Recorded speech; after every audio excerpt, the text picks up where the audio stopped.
Magandang araw mga kaibigan. Nako mga kaibigan, mainit itong pag-uusapan natin. Matapang na abogado at dating senador dapat ma-impeach si Sara Duterte. Dapat kastiguhin ang kabalbalan kaysa kay Pangulong Marcos at binunyag din ang matinding korupsyon ng pamilya Duterte mula kay Digong, Sara hanggang kay Kitty. Grabe mga kaibigan, talagang tinanggalan ng maskara itong si Sara Duterte na dapat daw kastiguhin ang kabalbalan. Pinagsisigawan kasi ng grupong Duterte na matapang ang agila ng Davao at wala daw itong inuurungan basta para sa katotohanan. Kaya naman, kinastigo ang matinding korupsyon ng pamilya Duterte at kung bakit mas ka-impeach si VP Sara kaysa sa ating Pangulong Marcos at sinagot din ang dahilan kung bakit allergic itong si Sara Duterte sa mga kasong plunder at impeachment.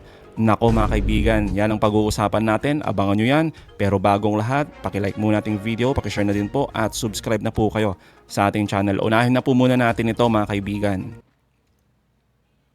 Para kay Palace Press Officer Claire Castro, dapat maipaliwanag na ni Vice President Sara Duterte ang lahat ng ibinabato sa kanyang akusasyon, kaugnay ng mga isinasapang plunder complaints sa Ombudsman.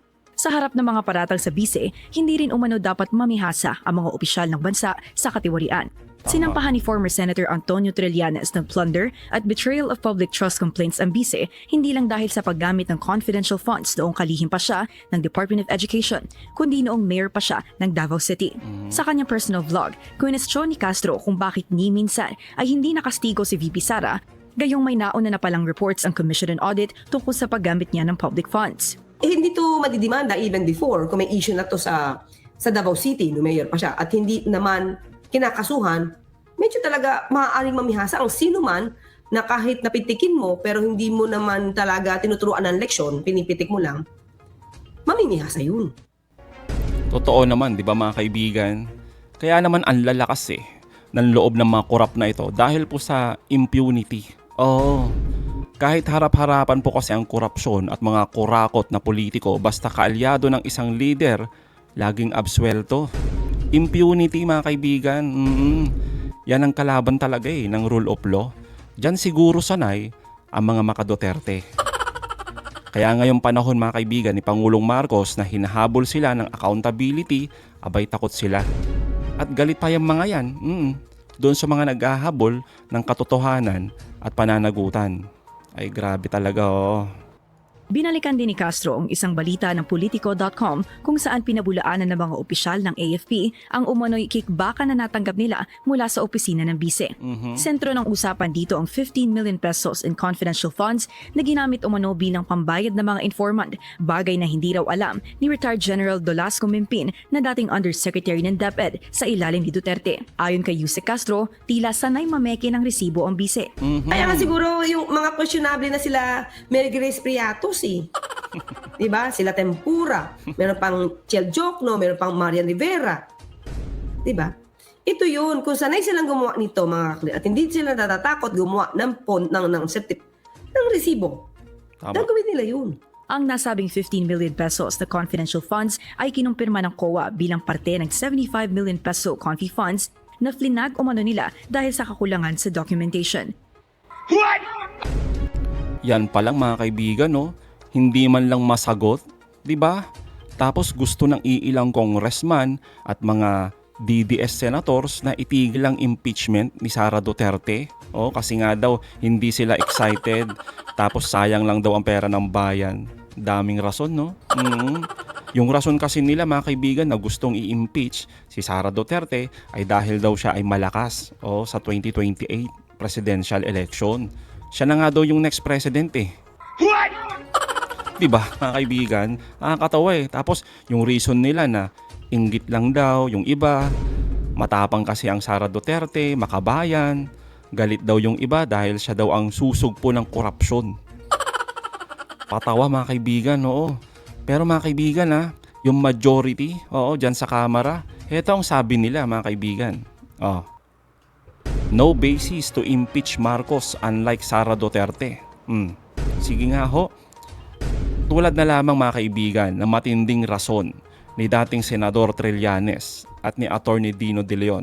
Ito ay talaga mga kaibigan yung matatapang na talagang masasabi natin na talaga pag sila nagbigay ng reason, talagang may sustansya. Oo, talagang maliliwanagan yung kaisipan ng bawat kababayan natin kung bakit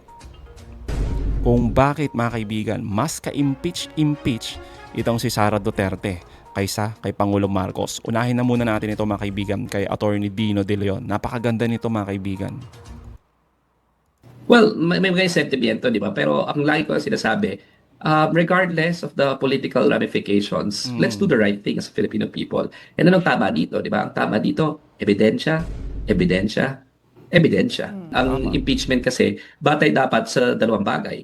Una, may ebidensya ba? And hanggang ngayon, sabi ko nga, hindi pa ako nakikita ng malakas na ebidensya linking President Marcos to the flood control scandal. No? In fact, sabi ka natin, di ba siya yung una naglabas niyan nung June, July. At saka, siya ngayon naggawa ng ICI. No? Having said that, hanggat hindi pa ako nakakita ng clear, convincing evidence, parang nahihinaan pa ako dun sa mga impeachment complaint. At least, kung ang pinag-uusapan natin ay yung flood control scandal. Ibang usapan siguro kung meron pang ibang usapan. Pero kung yung flood control scandal, kung yung supposedly pag-turnover kay Rodrigo Duterte sa International Criminal Court, na meron naman talagang jurisdiction sa balawakang patay na nangyari sa ilalim ni Rodrigo Duterte, hindi yun sa akin valid grounds. No? Ayun mga kaibigan, malinaw yung dito, sinasabing reason ni Attorney Dino De Leon. Diba? Walang matibay na ebidensya laban kay President Marcos. Lahat kasi ng mga rason nila mga kaibigan, lalo ni mga nag-file, no? Walang saysay, walang substance, walang sustansya mga kaibigan. Kumbaga, parang nag-trip lang di ba? Itong mga to. Tulad nga ng sabi natin kahapon mga kaibigan sa naunang mga content natin na media mileage lang.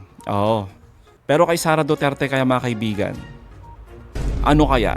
Kasi kung kay Pangulong Marcos, walang ebidensya, kay mga kaibigan, kay Sara Duterte, nakakalula po sa dami. At detalyado ang bawat akusasyon at ebidensya. Pakinggan niyo po ito. So, siguro kung gusto talaga nila ng totoong akusasyon, tingnan lang mabuti yung ebidensya. Ang nakikita ko malakas na ebidensya talaga ay yung susunod ng mga impeachment complaint laban kay Sara Duterte. Diba? So, alam natin yung mga pieces of evidence dyan, yung Mary Jane Piatos, yung confidential fund scandal, yung usap-usapin doon sa nilaro nila yung procurement sa DepEd ng mga laptops, yung malawakang patayan doon sa Davao Death Squad na si Sara Duterte daw mismo ang nag-utos ayon kay Arthur Las Cañas, yung pagwawala ni VP Sara at sinabing gumawa na siya ng assassin para patayin yung presidente, yung First Lady tsaka yung Speaker of the House, na ang mismong ang ebidensya natin doon ay yung kanyang national televised broadcast. No? Yun yung mga malalakas na ebidensya, very clear, pati yung mga vouchers na barabang pare-pareho yung handwriting nung pagka-liquidate, no? Yung testimonya mismo nila Yusek Monsayak na sinasabi nga na may mga distribution ng pera doon sa DepEd na nung panahon ni Sara Duterte. At syempre yung overall kalidad ng edukasyon natin ngayon, no? Sabi ng EDCOM, 1% yata yung competence rate, no? Proficiency rating ng mga Pilipino, tapos ang taas ng illiteracy rate. Paano ba naman, no? Nagsimula yan bumaba lahat nung panahon ni Pinoy, wala na tayong backlog sa classrooms, nung nag-end yung panahon ng Aquino administration. Nagsimula ulit yung backlog ng classrooms panahon ng Rodrigo Duterte at lalong tumaas nung si Sara Duterte ang DepEd Secretary, no? So, yun, actual facts yun. Hindi yung haka-haka, hindi yung political stand. Pero yung kanilang mga impeachment nila, impeachment complaint kanila nila Mike Defensor, para bang political stand kasi hindi naman sila makapagturo ng clear na ebidensya linking President Marcos, no? To at least the flood control scandal and yung doon sa pag-turnover yung Rodrigo Duterte, that's basically legal. So if they really find a basis, tung sa dalawang issue na ito, I don't see any strong evidence at this point in time. Ang ganda mga kaibigan ng paliwanag dito ni Attorney Dino De Leon, ang linaw. Yan naman po talaga ang dapat masunod at syempre may basis, di ba? Dapat talaga may matinding ebidensya. Ngayon mga kaibigan, ito din ang matinding rason ni former Senator Trillanes. Bakit mas kailangang i-impeach si Sara Duterte kaysa kay Pangulong Marcos? At dito mga kaibigan, talagang binunyag niya na naman itong mga baho at umaalingasaw talaga itong mga kabalbalan di umano ng mga Duterte.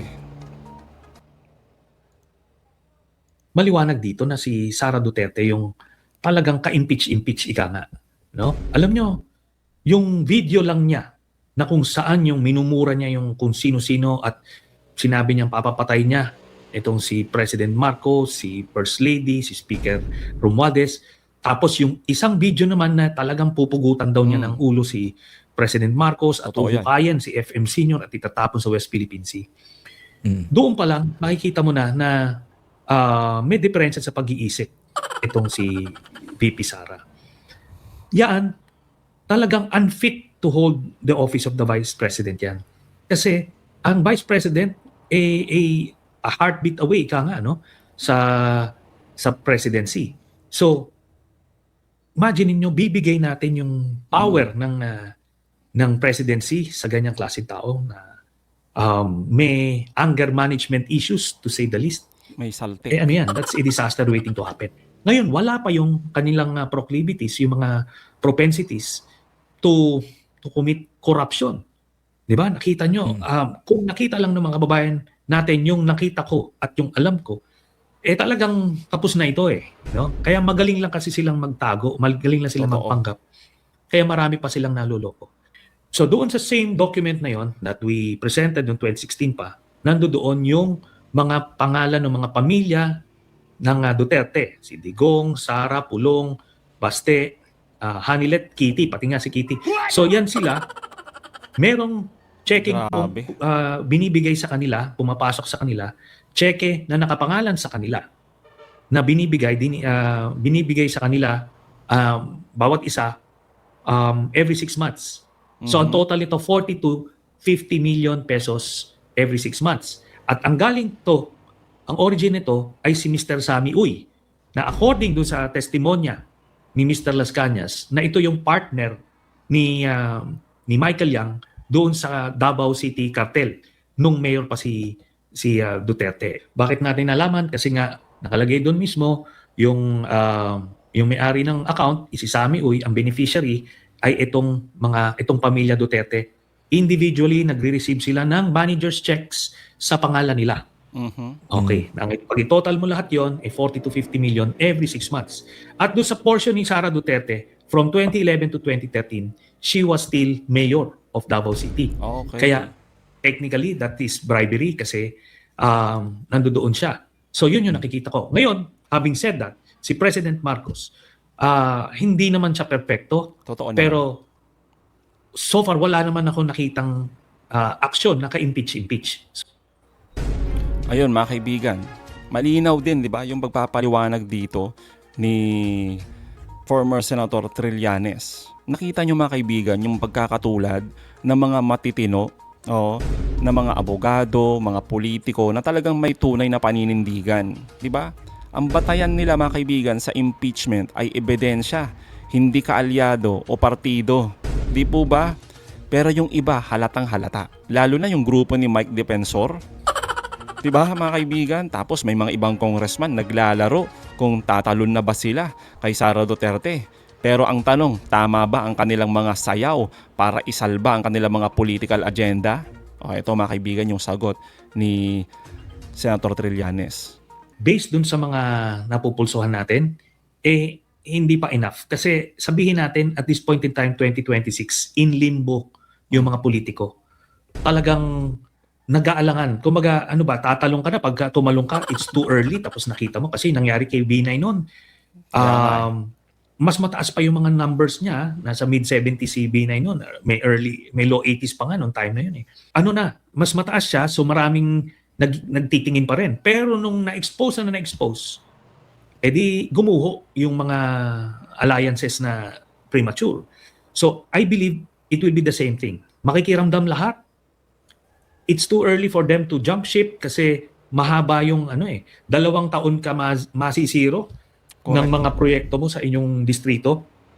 And by the way, yung proyekto na yan, assumption nun, wala kang komisyon kasi duty ng national government na magbigay ng proyekto sa bawat distrito. It's supposed to be equitably distributed. So, ayaw mo rin na wala kang ma-deliver na mga proyekto para sa iyong distrito. Tama naman. So, in limbo sila. They will go along. They may not be brave enough to sign the impeachment the way they did last year. Pero ang kagandahan nito, because of the Supreme Court ruling, bubuksan muna yung mga aligasyon. bubuksan muna yung mga ebidensya sa House pa lang Yan yun. bago magde-decide sila to transmit it sa Senado. Mhm. Kaya ito na yung opportunity. Ako, I'm confident, mabuksan lang ito, makikita ito ng taong bayan, masisway ng public opinion. At pag nasway yung public opinion, masisway na yung mga politiko na doon sila pupunta. We saw that happen time and again. Pagka may mga, mga, kumaga, deal breakers or game changers, things change in a snap. At yan mga kaibigan, yung ayaw ng mga Duterte. Oo, lalong-lalo na si VP Sara. Allergic mga kaibigan na makita ng taong bayan ang mga matitinding ebidensya. Ebidensya mga kaibigan, dyan takot, allergic. Si Sara Duterte, ay nako talaga Kaya nga mga kaibigan, di ba? Pinatulog ni Escudero ang naunang impeachment ni Sara Duterte. Tapos talagang sinakal ng mga DDS senators ang impeachment, di ba? Yung nauna hanggang ibasura na lang ng Supreme Court, pero hindi dahil sa absuelto itong si Sara Duterte o kaya naman mahina ang ebidensya. Wala po dun sa dalawang yon. Ang dahilan lang naman mga kaibigan na technical o yung nasabing impeachment case na yan. Dahil daw sa proseso ayon sa Supreme Court. Pero meron pang MR mga kaibigan Kumbaga, hindi pa naman talaga totally patay yung naunang impeachment ni Sara Duterte. Di ba? Kaya tama mga kaibigan dito si Senador Trillanes. Takot si Sara Duterte na mabunyag sa publiko ang mga ebidensya. Yan kasi mga kaibigan yung talagang inayawan talaga ng mga DDS senators nung nauna. Yung makita yung mga matitinding ebidensya. Kaya dapat din si Escudero, dapat dito, managot sa mga kabalbalan niya, mga kaibigan, di ba? Kasi nga, alam naman natin dahil pag umabot, mga kaibigan, sa labasan ng ebidensya, abay panigurado. Panigurado daw mga kaibigan na walang magagawa itong mga congressman at senador. Kundi i-impeach si Sara Duterte at i-convict. At wala na silang magagawa dyan. Dahil kahit anong pagtatakip mga kaibigan yung gawin nila dito, wala mga kaibigan kahit ano panglilihis nila sa harap ng taong bayan. Wala mga kaibigan, hindi talaga makakalusot yan.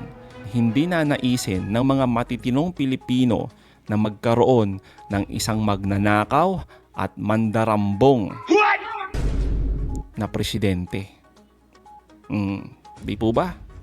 So mga kaibigan, anong masasabi nyo patungkol dito? Comment down below. Again mga kaibigan, huwag nyong kalimutan i-like at i-share ang mga videos. Hanggang sa muli, kita-kita ulit tayo mga kaibigan.